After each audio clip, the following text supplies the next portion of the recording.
तारक नाम सभी समय, बोलो सत्य ओम सिद्धाय नमः। जय सत्यम सिद्धाय नमः। जय सत्य ओम सिद्धाय नमः। गुरुजी आजकल बहुत सारे भक्तों के प्रश्न आते हैं। एक समस्या चल रही है, जैसा कि यूथ में देखा जाता है आजकल छोटे छोटे बच्चों के चश्मे लग जाते हैं, आंखों में परेशानी। कुछ लोगों के तो मतलब बहुत ही ज़्यादा कम एज में लग जाते हैं, या फिर 15 के बाद लगने शुरू हो जाते हैं। इसकी जो भी वजह है, आज के टाइम में मोबाइल हो सकता है। तो पहले के टाइम में हम देखें तो आई साइट कम भी वीक होती थी, लेकिन थोड़ी बहुत तो होती होंगी।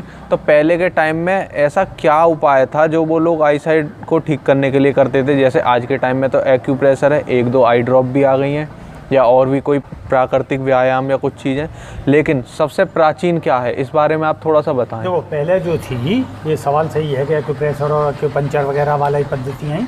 इनका विस्तार जब हुआ, जब मोबाइल्स का ज़माना आ गया, आइज़ भी हो गई, पढ़ाई का दायित्व ज़्यादा हो गया, और इतना ज़्यादा हो गया कि आपके पहले जो थी किताबें पढ़ने वाले थे, तो पढ़ने वाले संख्या कितनी उस ज़माने में? ज़्यादातर सहज लाइफ थी, खुराक अच्छी थी, खान पीन का व्यवहार बहुत अच्छा, प्राकृतिक हवाएँ, तो इसलिए शरीर ज़्यादातर स्वस्थ रह गई। तो आइज़ का इतना इफेक्ट ना। नॉर्मली जो स्याही होती थी, पलड़े में बनाते थे, जो दीवला जला के और सरसों का तेल की उससे जो बनती थी कालो स्याही, उससे लगाती, जिसको आजकल डॉक्टरों ने मना कर दिया। नहीं तो उससे ऐसी मोटी मोटी आँख रह गई खूब। अब तो बल्कि रहे तो बचपन से ही खूब ऐसा करके जाए तो ये कोरों के अंदर जो वो भरा हुआ होता कूड़ा, वो सब हट जाता था, उससे हट जाता। जो कहते हैं ना कि इसके अंदर वो आगे किरकिरी सी, वो सब खत्म हो जा गई। अब क्या हो गया, तो अब वो विषय थोड़ा सा डॉक्टरी, और डॉक्टरी की वजह से जो है कुछ चीज़ें थोड़ा सा व्यावसायिकरण में आ गया। तो पहले त्राटक विद्या का था। ज़्यादातर जो मैजिशियंस होते थे या योगी होते थे, जो त्राटक विज्ञान को ज़्यादा करते थे, तो उन्हें घंटों त्राटक करने की वजह से, बाहरी आंतरिक त्राटक में इतना फ़र्क नहीं पड़ता, बाहरी त्राटक करने की वजह से तो नेत्र जो थे वे थक जाते थे। तो एक तो था जल मार के, जल से, ठंडा जल से उनको धो देना, लेकिन फिर भी कुछ चीज़ें इस तरीके की थी, तो उनके लिए क्या इस्तेमाल करते थे कि नेत्रों का जो संबंध है वो है हमारे यहाँ अंगूठा, क्योंकि कुंडलिनी का सबसे पहला सूत्र कहाँ से शुरू होता? यहाँ से, अंगूठे से। अंगूठे में बोलते काल अग्नि। काल अग्नि मतलब जो काल की जो ऊर्जा है, काल की ऊर्जा, वही कुंडलिनी है, मतलब वही उठती है एक एक करके। तो पहले से क्या काम करते थे, अब तो उसी जगह का प्रेशर बना दिया कि भाई इस जगह जो है यहाँ पे दबाएं।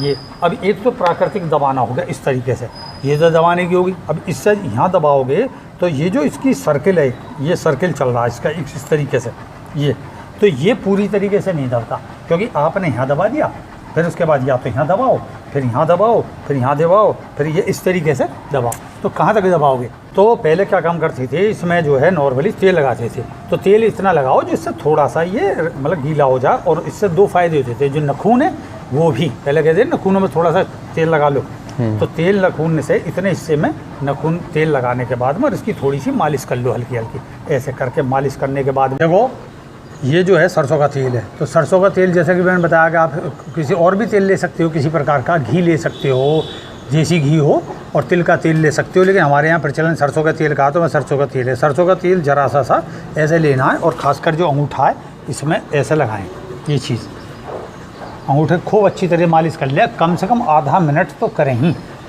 और ये नहीं फ़र्क होता कि भाई 1 मिनट कर ली तो 1 मिनट कर ली तो कोई बात नहीं है इससे। ये चीज़ जब अच्छी तरीके करोगे खूब, लेकिन ऐसा ना करो खूब ही से अच्छी तरीके से, सरल तरीके से करते चलें। और दूसरे भी ऐसी इसमें दूसरे में भी लगा लें, चीज़ को लगा के ये चीज़ करें खूब। नखून के भीगने से, जैसे कहते हैं ना, नखूनों पे तेल लगाने से बहुत अच्छा प्रभाव पड़ता है। और अब क्या फिर विज्ञान है इसका, इस अंगूठे का है इस आँख से संबंध, इधर की जो चीज़ है इसका संबंध इस आँख से। अगर इस आँख में कोई परेशानी है तो अब इस अंगूठे को दबाओ, इसकी मालिश करने से इसका रोग खत्म होगा, इसकी मालिश करने से इधर का रोग खत्म होगा। एक दूसरे से ये कनेक्शन है इसका, ये ध्यान रखना। अब मैं खड़े होकर इस विषय को बताऊंगा कि किस तरीके से ये सारा विषय है, ठीक है। अब इसे थोड़ा सा उधर को रख दो, और तुम ज़रा कैमरे को पास से लेना, और मैं यहाँ इस विषय को बताऊँगा। तो अब जैसे किसी स्थान को पकड़ लें जिससे खड़े हो जाओ आराम से पास में, और यूँ खड़े हों इस साइड से, ये ध्यान रखें, ऐसे खड़े होके। और अब इस पंजे को जैसे इसको करना है, तो इस अंगूठे को पहले अंगूठे को टेका ज़मीन पे, फिर उंगली इसकी सपोर्ट में टेकनी है। अंगूठे को टेकने के बाद इस अंगूठे पे ऐसे प्रेशर करके खड़े हो जाओ, ये ध्यान रखें। ऐसे कितनी देर तक? कम से कम आधा मिनट खड़े रहें। और जब आपका अंगूठा थकन सा महसूस करे तो बदल दें, फिर इसको रखें, इसके अंगूठे को टेकें, और फिर अंगूठे को टेकने के बाद फिर ऐसे करके खड़े हो जाओ इस वाले को, इस तरीके से। तो बहुत से सोचेंगे कि जी दोनों के ऊपर ना खड़े हो जाए, बोले दोनों से खड़े हो जाओ, लेकिन सबसे सरल यही है तरीका, दोनों पे खड़े हो जाओ। तो आप ऐसे करके दोनों पैर खड़े, अंगूठे पे खड़े हो जाओ, यूँ करके, ये हो गया आपका, ये है ना। और ऐसे आधा मिनट तक खड़े रहें, आधा मिनट के बाद में फिर आराम कर लें। अब मैं बैठ कर बताऊँगा चीज़ को लेके फिर से इस चीज़ को सारा। तो फिर उसके बाद में आप जो है जैसे है आराम करने के बाद में फिर मालिश कर लें, फिर अपने अंगूठे की थोड़ी देर मालिश करें, उसमें रक्त संचार अच्छा होता है इस तरीके से। और फिर रक्त संचार करने के बाद तो आप ये सोच रहे होंगे कई बार आएगा कि कितनी देर करें ऐसा, तो फिर कम से कम 2 या 3 बार आप कर सकते हैं, 2-3 बार से ज़्यादा ना करें, क्योंकि आधा मिनट का काफ़ी होता है। ये ना सोचा कि जल्दी जल्दी मैं ये सब सारा कर लूँ ऐसा। तो कब करें, दिन में कम से कम आप 3 दफ़े कर सकते हैं। इसमें खाने पीने का कोई नहीं है कि आपने रोटी खा के नहीं कर सकते या खाली पेट करना है, तो ऐसा कुछ नहीं कि खाली पेट है तो खाली पेट कर लो। सुबह सुबह जब व्यायाम करो उस समय कर लो बाद में, और जो आपका समय जब भी मिले आप जब कर लो। और ये लगे कि भाई किसी वजह से मतलब मैं तेल नहीं मिला मुझे सरसों का, या कोई ना मिला और समय भी नहीं मिला, कोई स्थान ऐसा है और लेकिन मैं अभ्यास नहीं छोड़ना चाहता, कोई बात नहीं, आप हल्के हाथ से ही जल ले लें, पानी ले लें, पानी से थोड़ा सा, उसके बाद इस तरीके से मालिश सी करी अपना चीज़ लेके। अब ये कहें जी पानी क्या लगाएं, तो भले सूखे हाथ से कर लो। कुल मिला के ये है कि अपने को उसको, तो ये ब्लड सर्कुलेशन बनाना होता है, पॉइंट्स का ब्लड सर्कुलेशन बनता है इससे, ये चीज़ है। क्योंकि कई दफ़ा क्या हमें बिल्कुल कंफर्म अगर पॉइंट पता नहीं है तो दावने से कई बार नुकसान की चांस हो जाती हैं, तो आपको इतना लाभ नहीं होगा। तो जब आप इस तरीके से दाब के और फिर खड़े हो गए तो आपको बहुत अच्छा लाभ मिलेगा, सीधी सी बात। इसमें गुरुजी नीचे की तरफ जोर भी देना होता है या नॉर्मली अंगूठे पे खड़ा हो जाना होता है? अंगूठे पे खड़ा हो जाना। अभी ये नहीं सोचेगा अंगूठे पे आगे खड़े हो जा माइकल जैक्सन की तरह, मतलब ये जैसे वो शो में दिखाती है ना कि डांस वाला ऐसे खड़ा हो गया ये इसका विषय नहीं है, ये इसका विषय सरल है। क्योंकि बहुत से इस तरीके के हैं जिन्हें करना धरना तो कुछ है नहीं, बस उनका केवल क्वेश्चन होता और पास से दिखाओ और ज़रा ऐसे करके दिखाओ। एक सीधी सिंपल बात है, वीडियो को दोबारा देखना नहीं चाहते, वो सत्संग को दोबारा नहीं सुनना चाहते, कष्ट ही नहीं करना चाहते, वो क्या सोचते हैं बस फिर डाल दो, फिर उनके लिए ही वीडियो बनाते रहो बैठ कर, इसी काम के लिए सत्संग करते रहो। तो कहने का तात्पर्य सीधा सा है कि आप सीधा खड़े हो, जैसे उस पोजीशन को देख लें, उससे समझ लें, उससे आपको चीज़ समझ में आ जाएगी। तो दिन में 3 दफ़े कर सकते हैं इसे। और अगर आपका मन करे कि मैं 5-6 दफ़े कर लूँ तो 5-6 दफ़े नहीं, 3 दफ़े में ही 2-2, 3-3 दफ़े कर लो। आधा मिनट के हिसाब से आपका 2.5-3 मिनट का आपका अभ्यास होगा, इससे ज़्यादा नहीं। तो आप फ़ौरन रिलैक्स महसूस करोगे। और पानी के छींटे वगैरह तो मारनी चाहिए, ठंडक रहेगी उससे चीज़ को लेकर, ये विषय का विषय। और इसमें गुरुजी जैसे त्राटक के बारे में बताया था, त्राटक से आई साइट अच्छी होती है। हाँ। तो उसमें क्या इसके नियम होते हैं? जैसे त्राटक के कुछ लोग कहते हैं कि त्राटक करने से आंखें थकी हो रही हैं और कुछ को आई साइड में फ़ायदा मिलने लगता है, तो क्या वजह है? इसका विषय ये है कि अगर आपका स्वास्थ्य में जैसे किसी को डायबिटिक प्रॉब्लम है या कोई चीज़ है तो स्ट्रेच आ जाता है, आप स्ट्रेच करोगे, त्राटक जो है स्ट्रेच भी देता है, क्योंकि आप मन को एकाग्र कर रहे हो, नसों को एकाग्र कर रहे हो। तो इसलिए जिनको डायबिटीज़ प्रॉब्लम्स है या कुछ इस तरीके का है मानसिक परेशानी, वो धीरे धीरे बढ़ाए, धीरे धीरे कितनी, आधा मिनट से ज़्यादा ना करें, या केवल जितनी देर उसने पलक मतलब देखा बिंदु को, और जितनी देर उसका रुका गया, जैसे पलक झपक गई छोड़ दे, सिंपल। तो पलक मान लो किसी की 2-3 सेकंड में ही झपक गई, तो उसके बाद में क्या करें, कोई बात नहीं, फिर थोड़ी देर करें। तो कोशिश करें स्ट्रेच ना ले, स्ट्रेच लेगा तो उसके और फ़ायदे की जगह नुकसान हो जाएगा। ये कोई लिमिट भी है ऐसे, मतलब आई साइड के लिए त्राटक करना? आई साइड के जो त्राटक है 3 मिनट या 5 मिनट से ज़्यादा ना करें, सही बात बताऊँ, 3 मिनट 5 मिनट करते हुए 2-3 महीने के अंतराल के बाद बढ़ाए।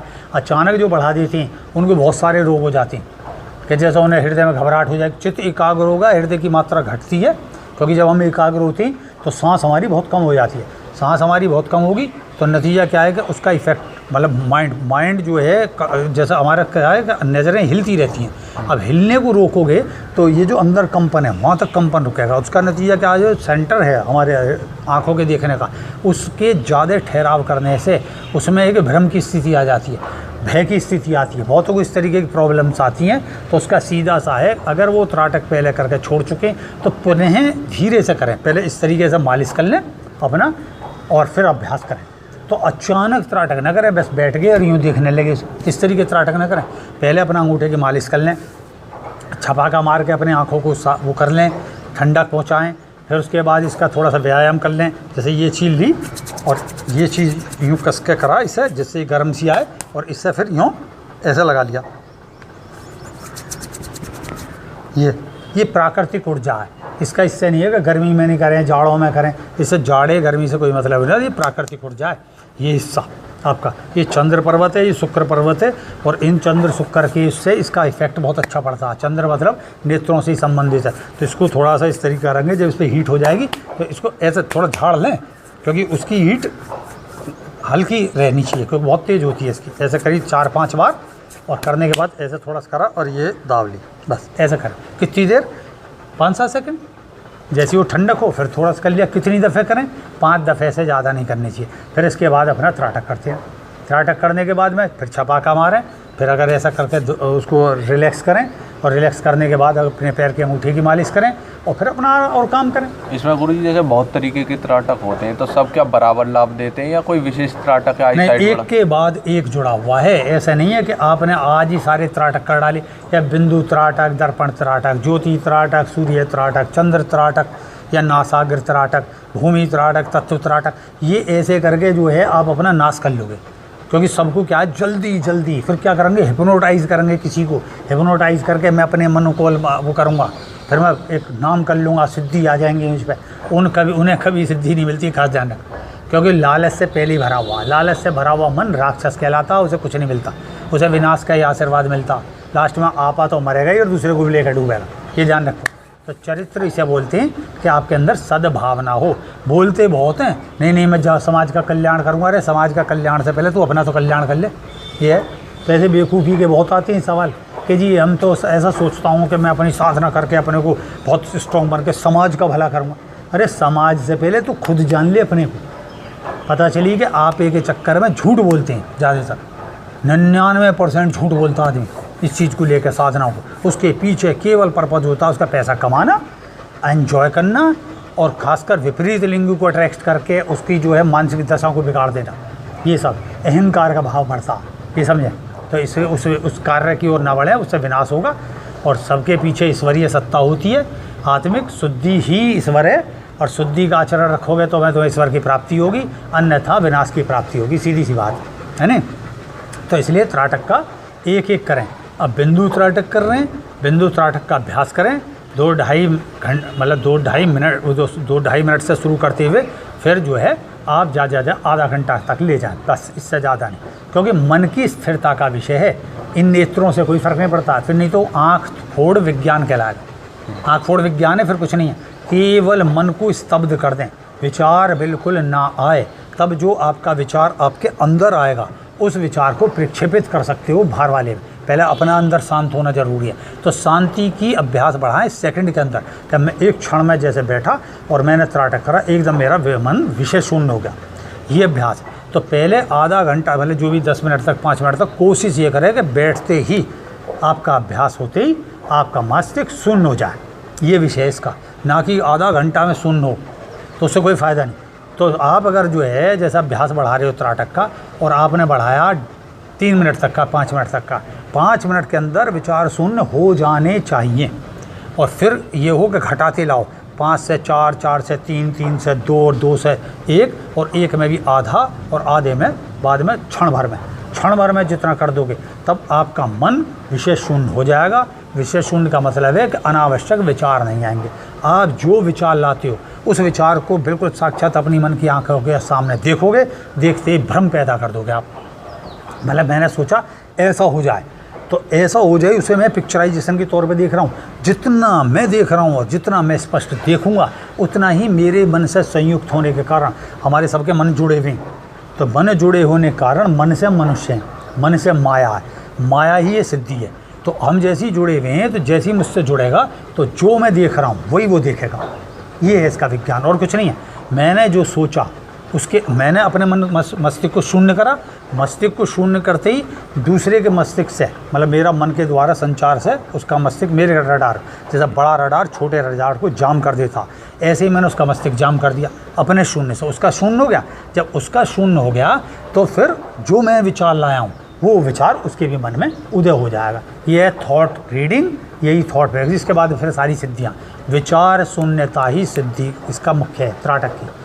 और त्राटक की मुख्य सिद्धि कैसे आएगी?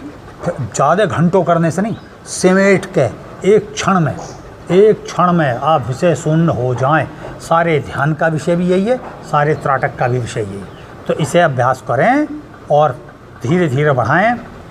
और ये सब मैंने अभ्यास बता दिया, इससे स्मरण शक्ति बढ़ती है, ध्यान की शक्ति बढ़ती है। और इससे मैंने बता दी कुंडलिनी की काल शक्ति है, मतलब जो काल शक्ति है इसकी, ये सिस्टेमेटिक जब इसे करोगे तो ये मूलाधार तक है, इसे करोगे ये मूलाधार तक है। दोनों पैरों करने से कुंडलिनी यहाँ इफेक्टिव होती है। सारे बिंदु मैंने बताया ना 16 बिंदु हैं शरीर में, तो ये हैं और 7 ही हैं, 9 यहाँ 7 हैं। तो इस तरीके से इसका अभ्यास क्रमबद्ध करोगे, धीरे धीरे करोगे तो आप त्राटक से लेकर विषय शून्य को लेकर सारी विद्या माहिर होगे। भाई करने की बात है, मैं बता सकता हूँ तुम्हें अभ्यास। इसमें गुरुजी जैसे कुछ बुजुर्ग लोग भी होते हैं, तो क्या वो भी कर सकते हैं? कोई भी, इसमें आयु का नहीं है कि आप बच्चे हो या वृद्ध हो या कोई चीज़ है, रोगी। जब रोग का कारण मैंने बता दिया, रोग का इलाज बता दिया, तो रोग का इलाज करोगे तो कल्याण होगा। इसी के साथ फिर कोई सवाल होगा फिर बताएंगे। जय सत्यम सिद्धाय नमः। जय सत्यम सिद्धाय नमः।